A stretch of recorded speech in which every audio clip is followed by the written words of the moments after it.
नमस्कार, सप्ततारा न्यूजमध्ये आपले स्वागत आहे। आज शुक्रवार दिनांक 12 जुलै 2024 न्यूज बुलेटिनमध्ये जाणून घेऊया आजच्या ठळक घडामोडी। शहर विकास आराखड्यावरून आमदार शशिकांत शिंदे आक्रमक, विधान परिषदेत उपस्थित केला सवाल।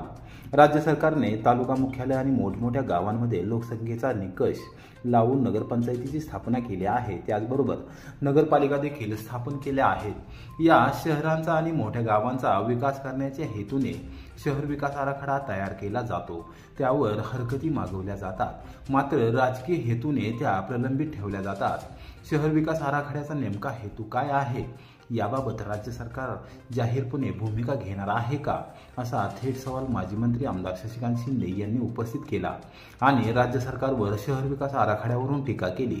विधिमंडळ अधिवेशनाच्या अंतिम आठवड्यात विधान परिषदेत शेवटच्या दिवशी शुक्रवारी 3:50 आमदार शशिकांत शिंदे यांनी महाराष्ट्र प्रादेशिक नियोजन व नगररचना सुधारणा 2024 या विधेयकावरील चर्चेत भाग घेत असताना आपले मत व्यक्त केले। शहर विकास आराखड्यासाठी सूचना आणि हरकती मागवल्यानंतरही कित्येक महिने आराखडा मंजूर होत नाही। आराखडा बनवताना लोकांवर अन्याय होणार नाही याची काळजी घ्यायला हवी, अशी सूचना केली। तसेच विकास आराखडा राजकीय हेतूने प्रभावित नसावा असे मत व्यक्त केले। यावेळी त्यांनी सरकारच्या भूमिकेवर प्रश्नचिन्ह उपस्थित केले। त्यांच्या भूमिकेशी सहमत होत विधान परिषदेच्या सभापती डॉक्टर नीलम गोऱ्हे यांनी देखील मत व्यक्त केले। सभापती महोदया, खोटं सांगत नाही, काय काय लोकांची अख्खी जमिनीच्या जमिनी आरक्षित केल्या गेल्या, जमिनी आरक्षित करण्याचा आणि हा डीपी प्लॅन हा राजकीय नसावा। राजकीय हेतू डोळ्यासमोर डीपी प्लॅन करायचा आणि विरोधकांना मग शेवटी सांगायचं तू आमच्याकडे ये, मग तुझा डीपी प्लॅन मधला तुमचं आरक्षण उठवतो। हे कुठला प्रकार सुरू झाला? अगोदर आमदार फोडत होते, अगोदर पक्ष फुटत होता, फोडण्याचा प्रयत्न करत होते। आता वेगवेगळ्या कायद्याच्या माध्यमातून माणसं आणि कार्यकर्ते फोडण्याचा प्लॅन होतो आणि त्याचा जिवंत उदाहरण हा डीपी प्लॅन आहे। एखाद्याची अख्खी मोक्याची जागा तुम्ही सांगायची, मग मला तुम्ही सांगा तिथं आरक्षण ठेवलेलं मग तुम्ही उठवता का? हरकती घ्यायला लावता का? मग तुम्ही आरक्षणात टाकू नका ना। ते ज्यांचे चुकीच्या पद्धतीने आरक्षण दिले त्या आरक्षणाच्या संदर्भातून मी तुमच्याकडे यादी आणून देतो आणि ती यादी देताना मी एवढ्यासाठी आता थांबतोय की ती यादी दिल्यानंतर त्या लोकांच्या असलेल्या न्याय देण्याची भूमिका तुम्ही घ्यावी। चुकीचं आरक्षण असेल, जाणीवपूर्वक टाकलेलं असेल आणि अख्खी जमीनच्या जमीन त्याची हे करण्याचा प्रयत्न होत असेल तर तो राजकीय दृष्ट्यातून आरक्षण उठवण्यासाठी यासाठी त्यामध्ये नियमामध्ये बदल करणं गरजेचं आहे, तो करावा।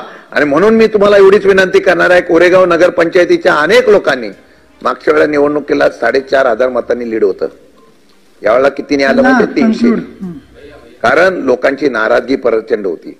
माझी विनंती आहे की त्या लोकांच्या तक्रारी अर्ज आणून देतो आणि तुम्ही धाडस दाखवा, हा आमचा आणलेलं बिल निपक्षपणाने आहे, कोणावर अन्याय करणार नाही हे दाखवण्याचं धाडस करावं।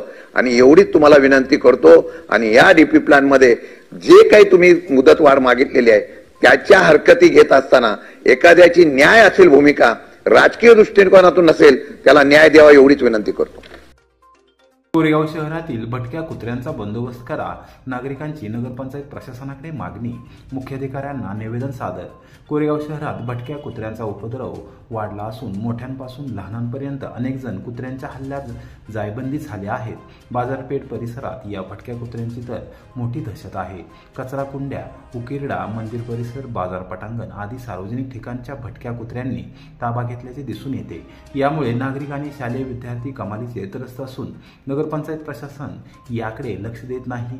प्रशासनाकडे वारंवार तक्रार करूनही या कुत्र्यांचा बंदोबस्त होत नसल्याचा आरोप नागरिकांनी केला आहे। बाजारपेठ प्रभाग क्रमांक 9 मधील नागरिक व युवा कार्यकर्त्यांनी शुक्रवारी दुपारी 12:30 वाजता नगरपंचायत कार्यालयात जाऊन मुख्याधिकारी विजया घाडगे यांना निवेदन सादर केले व भटक्या कुत्र्यांमुळे होणाऱ्या त्रासाची माहिती दिली। सुनील वाकडे, दीपक माळी, तय्यब बाली मुल्ला, शंभू गाडवे यांच्यासह नागरिकांनी वस्तुस्थिती निदर्शनास आणून दिली। या भटक्या कुत्र्यांचा तात्काळ बंदोबस्त न केल्यास आंदोलन छेडण्याचा इशारा त्यांनी दिला आहे। बाजारपेठ परिसरात मोकाट कुत्र्यांनी हैदोस मांडला आहे।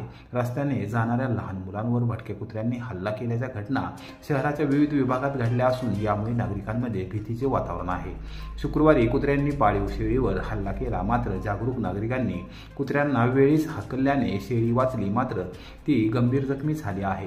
शाळकरी विद्यार्थ्यांचा हे भटके कुत्रे पाठलाग करतात, यामुळे भीतीने शाळेत जाण्यास मुले टाळाटाळ करत असल्याची पालकांची तक्रार आहे। रात्री रस्त्याने ये जा करणे कठीण झाले असून चालतच नव्हे तर दुचाकीवरून जाणाऱ्या वाहन चालकांचा हे कुत्रे पाठलाग करतात। यामुळे तातडीने या कुत्र्यांचा बंदोबस्त करण्याची मागणी अनेकदा करण्यात आली, मात्र कोणतेही स्वरूपाची कारवाई होत नसल्याची तक्रार या नागरिकांनी केली।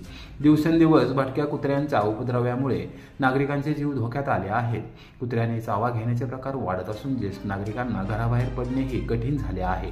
गल्लोगल्ली अशी स्थिती आहे। भटक्या कुत्र्यांच्या उपद्रवाचा प्रश्न ऐरणीवर आला आहे, त्यासाठी नगरपंचायतीने आता पुढाकार घेऊन भटक्या कुत्र्यांचे निर्बीजीकरण करणे गरजेचे आहे, अशी अपेक्षा या नागरिकांनी व्यक्त केली। नमस्कार, मी डॉक्टर विधाते कोरेगावचा एक नागरिक आहे।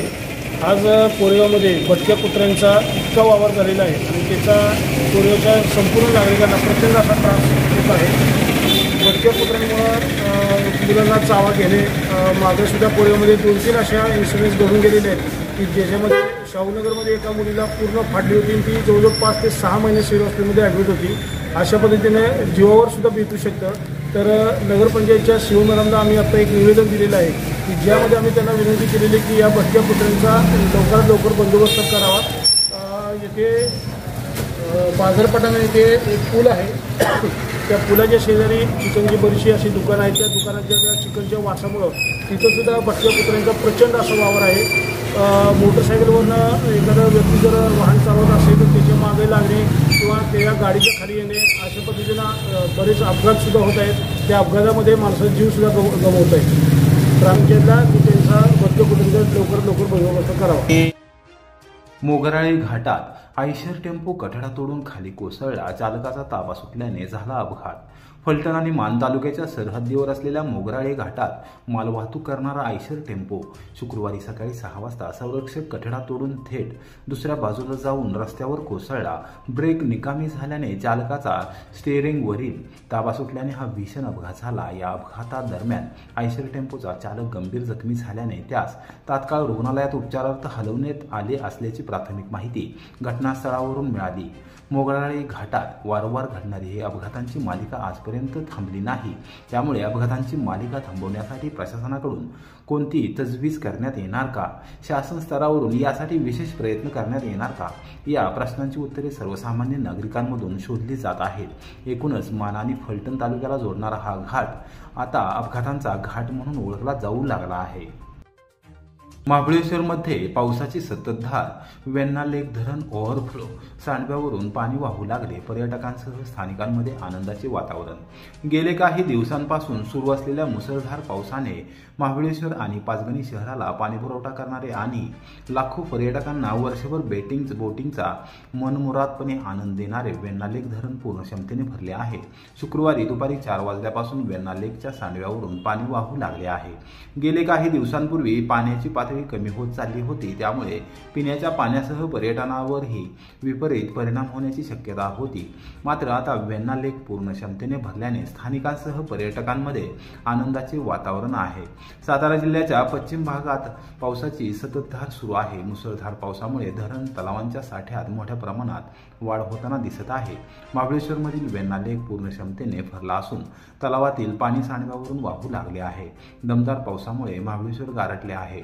पावसामुळे कोयना धरणाच्या जलाशयात देखील मोठी वाढ होत आहे। गेले 24 तासात धरण पाणलोट क्षेत्रातील कोयनानगर, नवजा आणि महाबळेश्वरमध्ये चांगल्या पावसाची नोंद झाली आहे। मुसळधार पावसामुळे महाबळेश्वरचा परिसर हिरवागर्द झाला आहे।